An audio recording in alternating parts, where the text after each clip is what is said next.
আমরা কখনোই বাংলাদেশের সাম্প্রদায়িক সম্প্রীতির বিরুদ্ধে নই, কিন্তু বাংলাদেশের 90% মুসলিম রাষ্ট্রের মধ্যে যখন দিনে দুপুরে আমাদের একজন মুসলিম ভাইকে কুপিয়ে জবাই করে হত্যা করা হবে, তখন আমরা পশ্চিমকালেও চুপ করে বসে থাকবো না ইনশাআল্লাহ। আমরা সর্বপ্রথম আমাদের প্রশাসন, সরকার এবং ঊর্ধ্বতন কর্তৃপক্ষকে বিনয়ের সাথে অনুরোধ করতে চাই, এই সন্ত্রাসী সংগঠন ইসকনকে অনতিবিলম্বে বাংলাদেশের মাটি থেকে বহিষ্কার করতে হবে।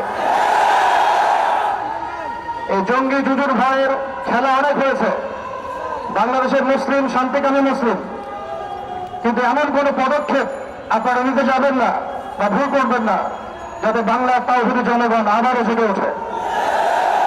আমরা আল্লাহর কসম করে বলছি, যদি বাংলাদেশের তাওহীদি জনগণ একটাবার জেগে ওঠে, এর আগের মানুষ যাতে পালানোর পথ পেয়েছে, আপনারা কিন্তু পালানোর পথে পাবেন না ইনশাআল্লাহ। আমরা উগ্রতার পথ বেছে নেব না, আমরা শান্তির পথ বেছে নেব ঠিকই, আমরা ধৈর্য দেবো ঠিকই, কিন্তু আর কতজন ভাই মারা গেলে আমাদের হুঁশ ফিরবে? আর কতজন ভাই মারা গেলে আমাদের হুঁশ ফিরবে?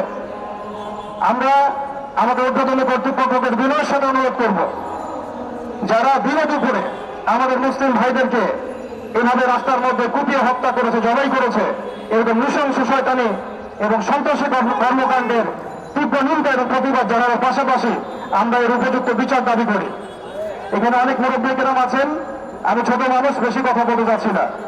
আমরা একটা দাবি উত্থাপন করতে চাই, বাংলার জমিন শান্তির জমিন, এই শান্তির জমিনে যদি কেউ উগ্রতা প্রদর্শন করতে চায়, আল্লাহর কসম করে বলছে আমরা হাতে হাত ঘুরিয়ে বসে থাকবো না।